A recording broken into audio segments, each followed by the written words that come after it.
السلام عليكم ورحمة الله. اللهم صل وسلم وبارك على سيدنا محمد وعلى آله وأصحابه أجمعين.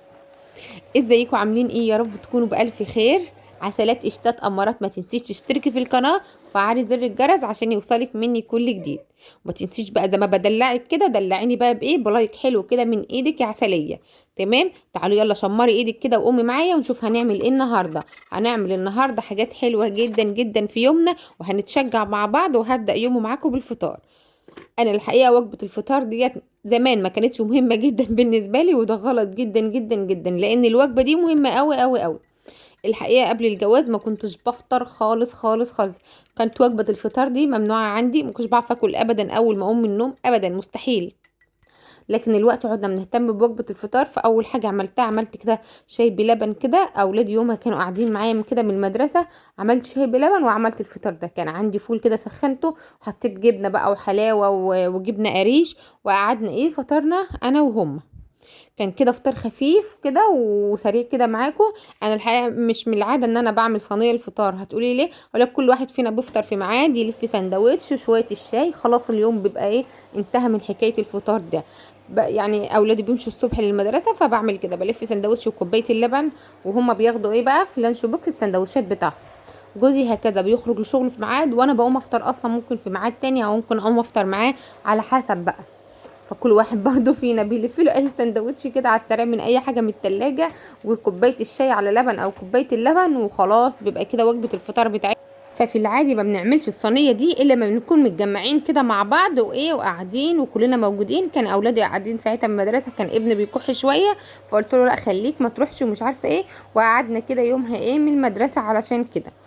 الحال لو الجو وحش الايام ده، فلو في اي حاجه يعني الطفل بيكح في اي حاجه، فلا ما بودهمش المدرسه الحقيقه يعني. شوفوا انا دخلت للمكان المهجور اللي في الشقه اللي هو الصالون، المكان ده مهجور. طبعا احنا ما بيجيلناش ضيوف، طبعا الضيوف قليله جدا عندنا، ما فيش حد بيجيني او اي حاجه. فالمكان ده اللي هو الصالون ده مهجور مهجور مهجور يا ولدي، عارفين بقى الاغنيه دي؟ هو المكان ده بكده بالظبط. فانا بس قلت همشي كده عليه، ما هو ما بتوسخش اكتر من هو تراب، فبس بمسح اي خشب كده من عليه اي تراب، وبس بمشي كده المكنسه فيه كده، والدنيا ايه بتكون تمام، وبتكون ايه الدنيا مش مبهدله وفيه. لو الخضه ديت واقعه وكده بشيلها وخلاص، والدنيا بتبقى ايه تمام فيه وزي الفل. فدخلت كده في المكنسه، قلت كده ايه هلف على الشقه كده لفه سريعه كده. فلفيت كده على الشقه لفه سريعه، لفيت كده على الصالون.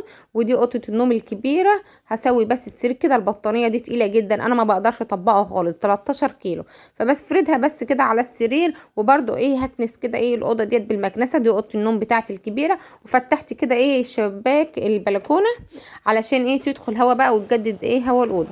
هي برضو الدنيا برضو ما كانش فيها وحشه قوي، لان برضو المكان ده محدش بيدخله الا انا وجوزي. برضو العيال برضو مش بتلعب فيه، مش قاعده فيه طول النهار، مش ما بدخلوش، ممنوع الدخول ليه لا. بس العيال مش قاعده فيه مش بتلعب فيه بس كده، فالدنيا بتبقى هاديه فيه وزي الفل. فكده برضو هكنسه كده على السريع، وطبقت كده السرير كده، وفتحت كده باب البلكونه، الجو كده يتهوى ويدخل هوا جديد كده، وايه ونغير كده هوا الاوضه. الاوضه دي ساقعه جدا جدا جدا، تلج مش ساقعه تلج. كل حاجه فيها بتدخلي كده تشم ريحه السقعه من جواها. فعلى ان الاوضه دي بحري، بتبقى في الصيف حلوه قوي قوي قوي، اما في الشتاء ما لا ما تطيقيش ان انت تقعدي فيها او ايه انك تدخليها اصلا.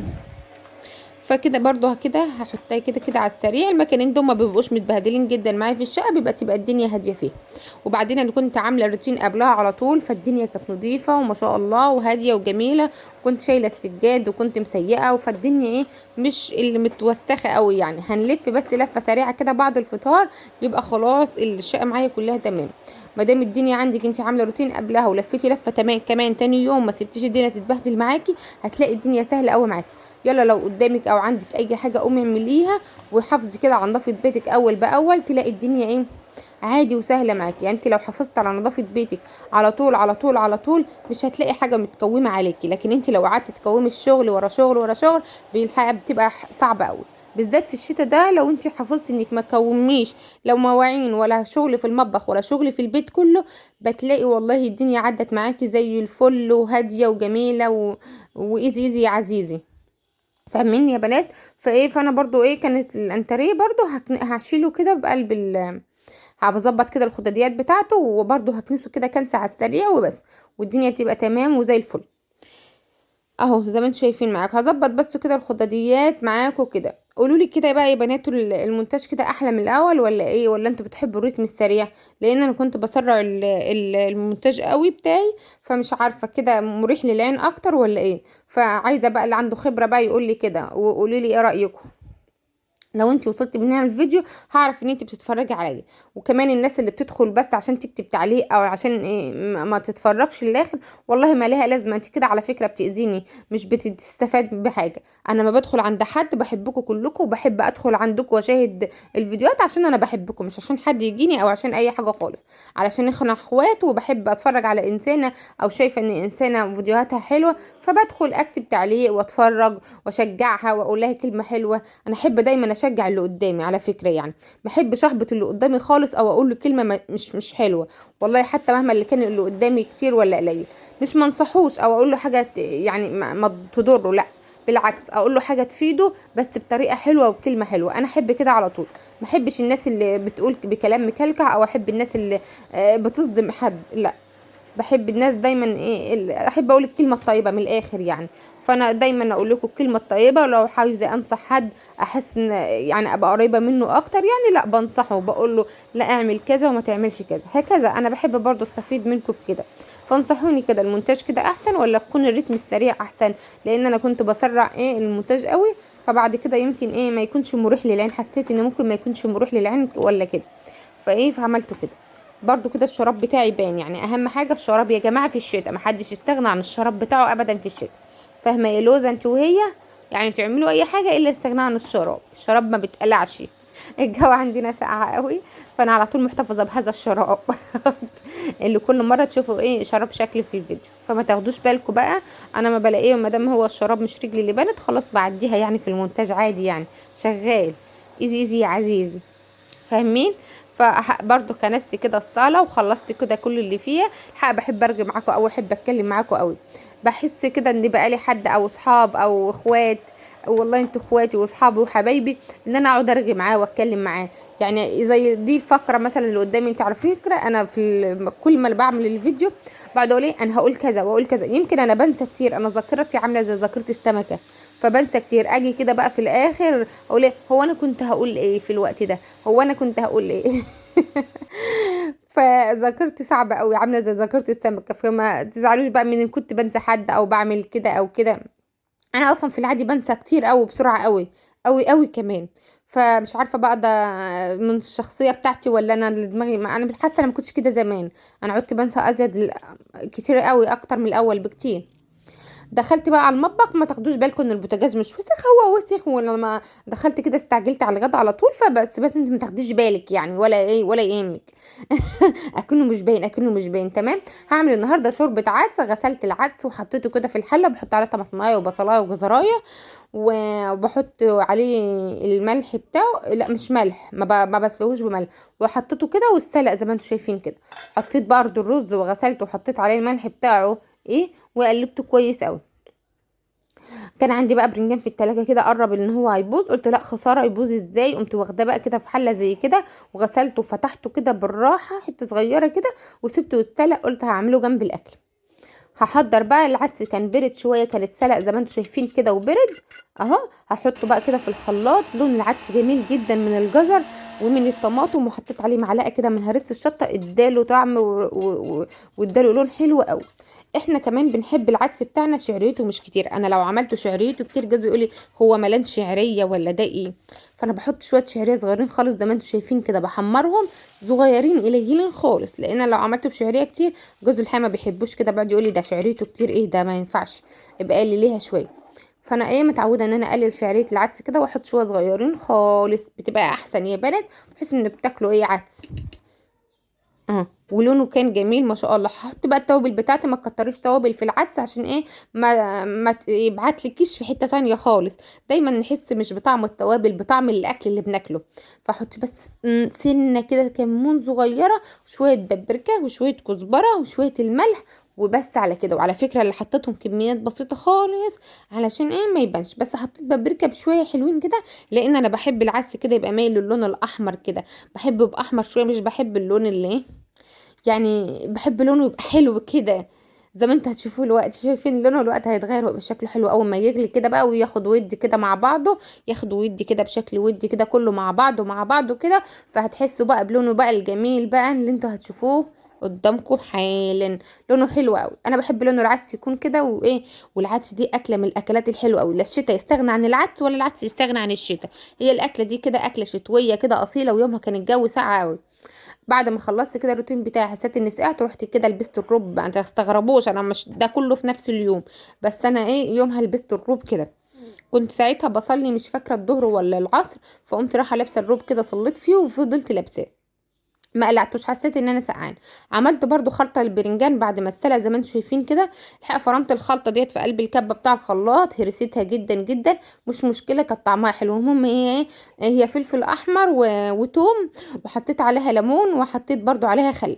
فالخلطه دي جميله جدا كده. وهاخد من ميه السليق بتاعت البرنجان، وهحط عليها بقى مع شويه خل كمان، ازود الخل في قلب الخلطه اللي هتحطها فيها في التلاجة، شويه ميه يعني، وبتبقى تمام قوي طبعا. وظابطه الملح بتاعه.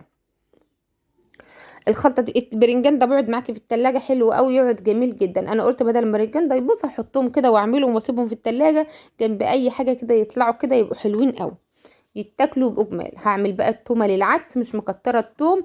انا اصلا ما كنتش مكتره التوم عشان المفروض ان انا اكل من العدس ده، بس والله ما دقته يومها. خفت برضو ان انا اكله كله، يعني الاغلبيه عارفين ان انا برضع، فخفت اكل اي حاجه بتوم.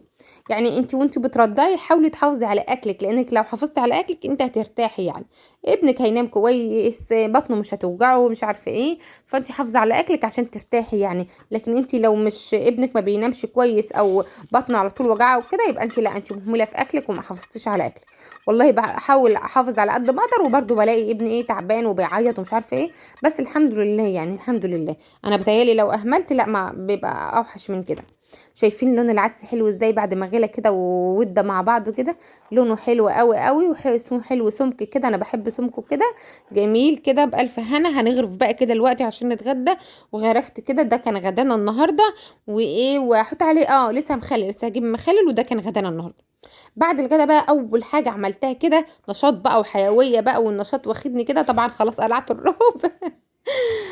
ما طبعا ما بعرفش اشتغل فيه، فالنشاط بقى كده والحيويه واخداني كده. وقمت غسلت كده المواعين كده على طول على طول على طول كده، وما سبتش اي حاجه، وكانت الدنيا عندي تمام وزي الفل. لقيت ابني نايم وربنا هديه، وقلت لا ما بدهاش ما دام نايم وربنا هديه، اقوم اشوف اخلص ايه اللي ورايا. لو انت معاكي طفل صغير ما تسيبيش اي حاجه في الحوض كده، ايه عمال على طول على طول على طول ورا بعضه.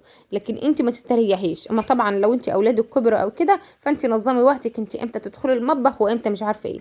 ما تحسيش ان انت طول النهار طبعا واقفه في المطبخ. انا كنت قبل ما يكون معايا طفل صغير لا بنظم نفسي، ما كنتش بقف في المطبخ كتير ولا اي حاجه، بالذات في الحر وفي السقعه كمان عشان الميه بتبقى ساقعه. فاحنا بنحب النظام ده. اما طبعا لو انت معاكي اطفال صغيره زي كده، فلا خلصي كل شغلك بقى واقعدي، لان طبعا لو ابني صحى وقعدت جنبه ما بدهاش كده، هي قعد ساعه ساعتين ممكن 3 كمان، فالموضوع ايه بفرط منك وكده، مش بمزاجك بقى، فغصب عنك القعده تبقى غصب عنك. فعلشان ما تسيبيش الحوض فيه حاجه، فانا قمت كده على طول غسلت اي مواعين بقى من الفطار من الغدا، كلهم بقى اتكوموا مع بعض، فقمت غسلتهم بسرعه قبل ما يدخل عليهم كمان مواعين العشاء. فدي كانت مواعين فطار وغدا. وكمان إيه العشاء بقى كانت حاجه بسيطه بقى، فضيت كمان الحلل وسبت حاجات بسيطه كده فيه للعشاء. الحقيقه احنا لا بنتغدى منه بنتعشى منه، فما بنعملش حاجه. احنا كده، احنا في الارياف كده، اللي بنتغدى منه بنتعشى منه، وما بنعملش حاجه عشاء كتير، الا يوم السمك. ما بنعملش عشاء تاني يعني الا يوم السمك. يوم السمك طبعا لا، ما فيش، اغلبيه الناس ما بتحبش تتعشى سمك، فيوم السمك ده هو اللي بندور على عشاء فيه، يعني بشوف اعمل العشاء فيه. بعد ما غسلت المواعين هغسل الحوض زي ما انتم شايفين كده. وكمان غسلت بالبوتاجاز، بس ما جبتش معاكم اللقطه دي، خلاص احنا زهقنا من غسيل البوتاجاز كل مره. فكل مره يا ريت كده هشوف باذن الله حاجه جديده اعملها معاكم، كلنا نستفيد منها ونكون مع بعض في كل حاجه باذن الله. يا ريت بقى لو روتيني عجبك، او اتشجعتي معايا، او اتكلمتي معايا شويه وتشجعنا مع بعض، يا ريت تقولي لي في التعليقات. وقولي لي برده زي ما قلت لك في او في نص الفيديو كده، ايه المونتاج ده كده حلو ولا ايه، ولا احسن اكتر من كده، سرعته كده تمام هاديه مش مضايقه لعينك او كده، ولا لا. هخلص كده بقى، هغسل كده ورا الحوض، وهغسل ايه الحنفيه بتاعتي كويس جدا. هو الحوض كله الحقيقه مش عايز يتغسل، اللي عايز يتغير، بس الله المستعان. في حاجات كتير الحقيقه عندي انا عارفه ان هي مش قوي يعني، بس انا مع الصبر باذن الله هعمل كل حاجه، وهعمل كل اللي نفسي فيه باذن الله. باذن الله ربنا يحقق لي امالي وامالكم كلكم يا رب يا رب يا رب، ويعطي لكل عايز يا رب، اللهم امين يا رب العالمين، واحنا بالجمله يا رب.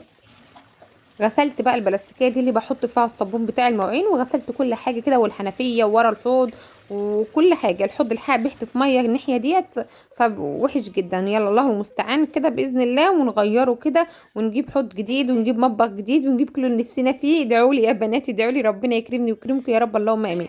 اشوفكم بقى في فيديو جديد، والسلام عليكم ورحمه الله وبركاته.